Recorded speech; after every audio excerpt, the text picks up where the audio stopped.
Greetings! Welcome to the devlog for hot dogs, horseshoes, and hand grenades. We're going to start off as always with a quick sound check. Make sure speakers aren't up too high. Wonderful. So what have we got for you this week? Well, I've got one more alpha, it turns out.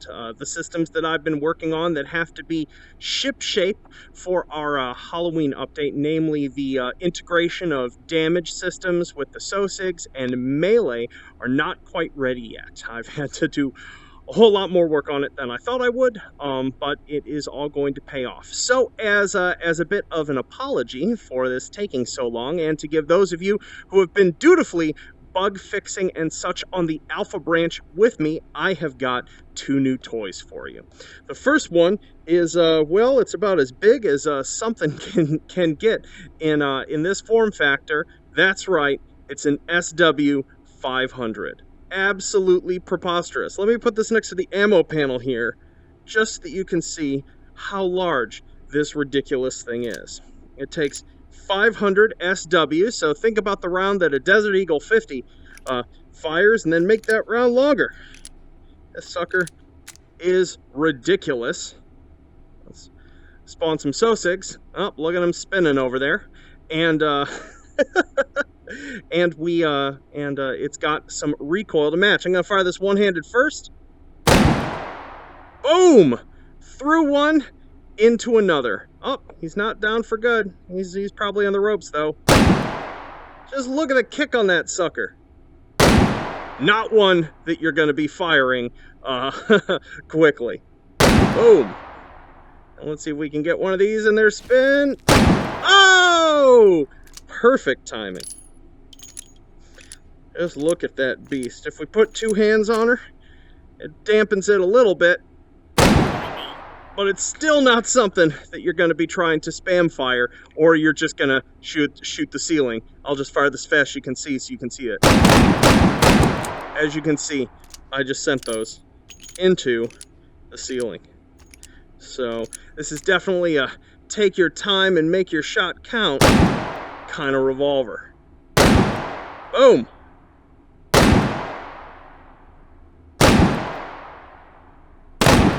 Ah, missed with the last shot.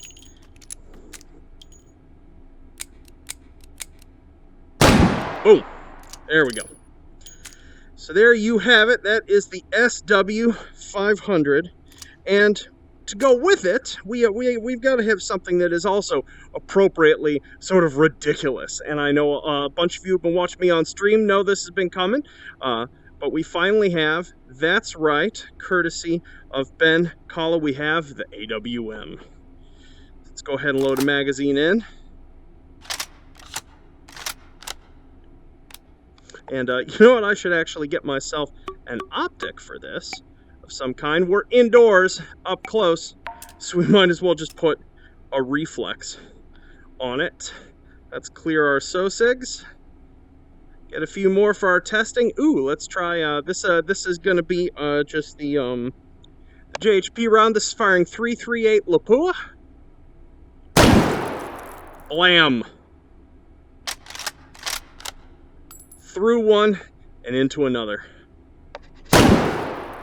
This is just about as definitive of a sniper rifle round as you can get until you get yourself into anti-material rounds. Oh, looks like it didn't follow through into the second. Might have been just the angle or the armor.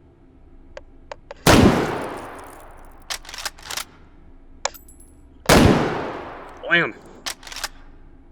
Oh, we gotta go back here. I haven't loaded this into the item spawner yet, so I can't even spawn lock its magazine yet. Let's put tracers in it. And let's take some body shots. Blam. That's through Kevlar. That's level 3. That looks like level 2. Blam. And I believe he's still down, but he might be behind the wood. Oh, that was a miss. That was terrible, Anton. That was just terrible. Oh, he's still with us. Must have been a partial graze.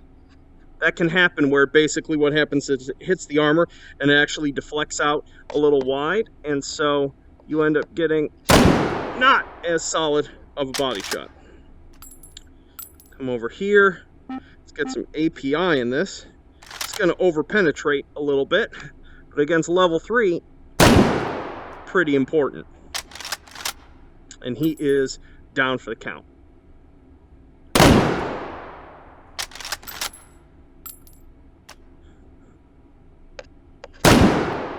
Blam. So there you have it. That is our ridiculously overpowered AWM.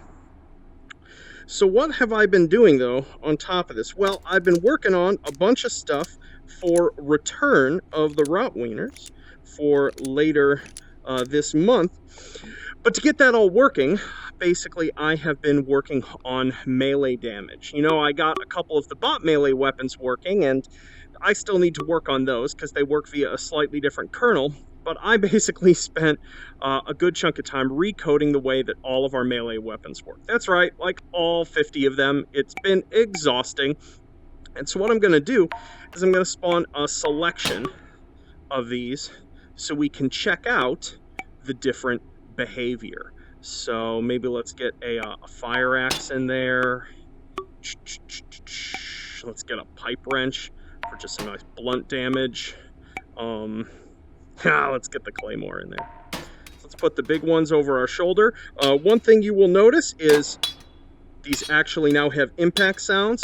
A lot of them are still using generics, so some of them don't necessarily match the given weapon yet. That's something I'm still working on. Also, yes, I know I still need to change the way these pose in your shoulder slots, looking ridiculous. Cool. So where to start? Let's start with one over the shoulders. So there are a couple things that I got working, some of which have been very, very difficult. Actually, I'm going to throw these on the ground. One thing to note for Vive users, I've done an experimental control change. You need to keep the trigger held down to hold onto a melee weapon now. And the reason for that is that I found that, especially with this new system requiring a really, really strong swing, that I was hitting my grip buttons constantly. So just for this week, let me know how it works. For those of you who play on Vive, what you think about requiring holding the trigger to hold a melee weapon, similar to what you do with a mag or something. It also makes it easier to throw them. And I'm probably going to make it an option in the options box, but I want to get some feedback as to what you folks think. Cool, so let's just start here with our humble combat knife. Oh, man, just trying to transfer it into the hand. Cool, and some brass knuckles. Also, what I tend to do is I tend to harness these weapons, so if I just drop them, they go back to my quick belt slots. So over here, say level 2 armor here, if I just try to stab this fellow with the knife, or cut him, it's actually not going to do damage. He's still taking some blunt damage from the impact, so it's primarily stopping the piercing and the and the cutting damage. But as you can see there, by the way that he's sort of discolored here with the texture, he's still taking blunt, and that's because I don't want melee weapons to just be useless against armored targets. But if I actually hit him in the fleshy bits, we will actually get a cut happen, and because it was to the head, a pretty severe one. So if we hit him a second time, oh, that time I hit the helmet, blam. And he's down for the count. If you've got some running speed behind you with a strike, you can totally get them down in one hit with a combat knife.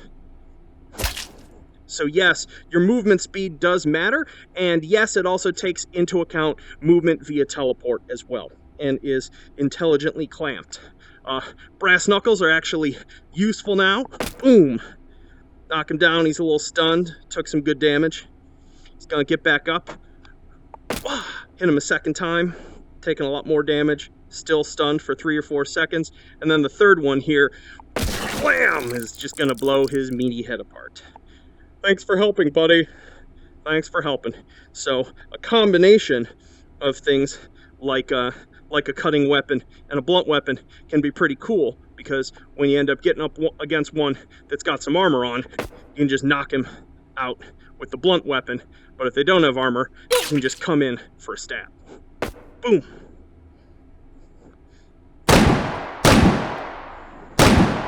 Oh man, that's the level 2 armor. That's really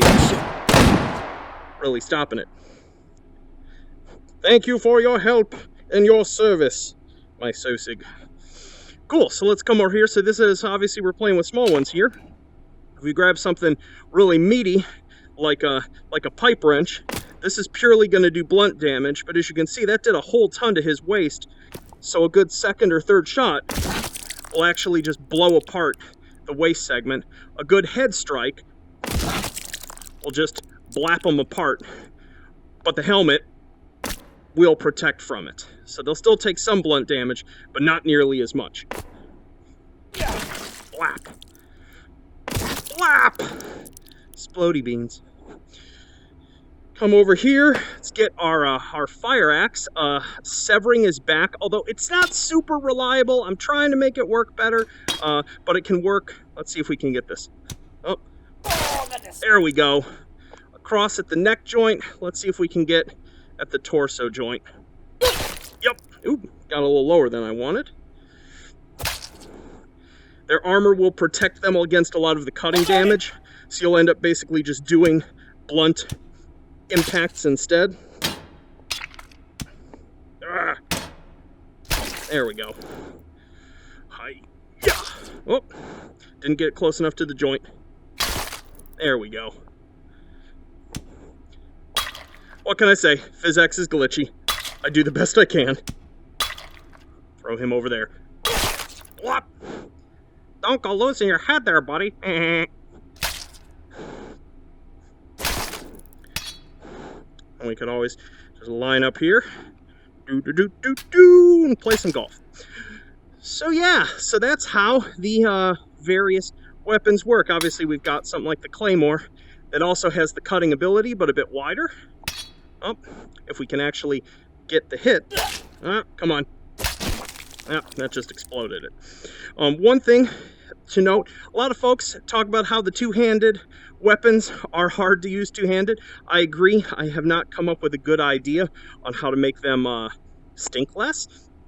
But what I have found, especially if I make my controllers visible here, is I've come up with a sort of stance that I typically use, which is that you can do too. If you've got like an overhand like a sledge, you sort of hold the base hand up about here and the forward hand out a little bit, and you basically come down into the strike like that, like with a sledgehammer. You can do the same thing with what's going on here? That can't be comfortable. And so you can just sort of come into the strike. Oh, not demonstrating it well. Let's get that right. There we go. So you're holding this one up close to you and coming just down and forward with this one. There we go. And because of that, and to compensate for the fact that they're not nearly as good, when a two-handed weapon is being used two-handed, it gets a really sick damage bonus. So it can absolutely be worth the sort of slower, more purposeful swings with them to get that extra damage. Yeah, that probably did a whole bunch of blunt even through his armor. Come on. He's just getting knocked around. Terrible. I still need to work on this. And of course, you can still use them one-handed if you want. Yeah, the collision isn't quite right, because theoretically this should do a joint sever, right?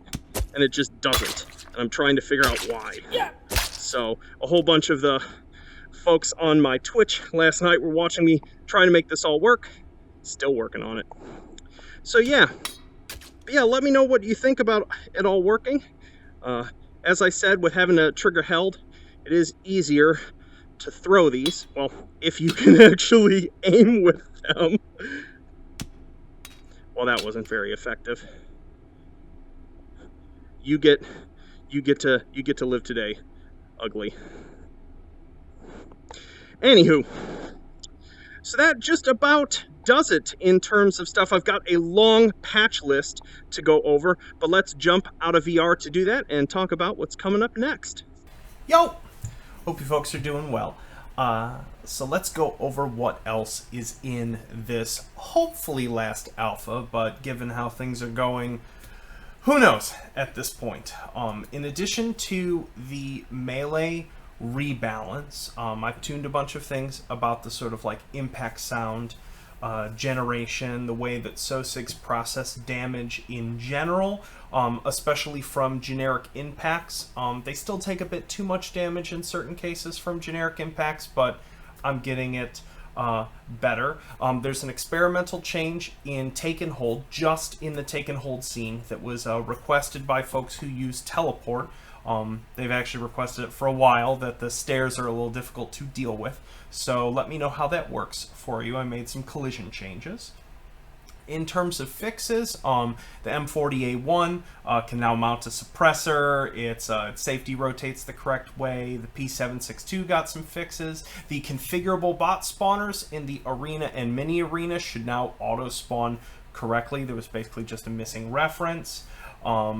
The stern pistol should fire now, and I did a bunch of tweaks and tuning to various destructible targets. So things like clay pots and pigeons should respond to damage a little more correctly, including collision damage, as should the exploding barrels. If any of them act unusually, please let me know.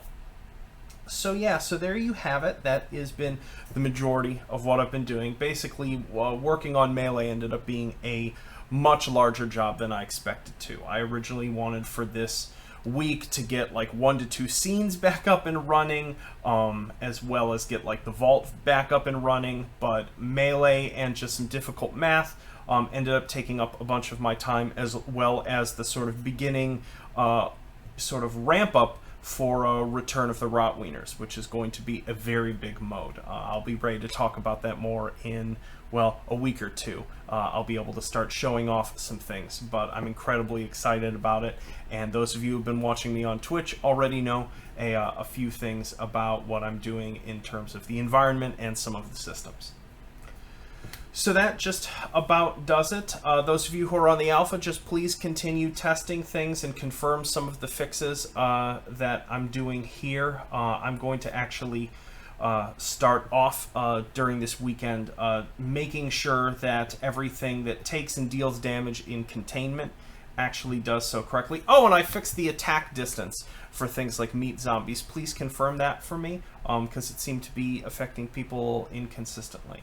But that should be better. And of course, play around with all of these new melee weapons in the proving grounds. They are most balanced against the SOSIGs, but they should still do roughly proportional damage to what they once did prior to this whole alpha into the sort of Mark II bots in Take and Hold. But I'd love it if some of you can confirm that for me. But it should be more consistent and more useful.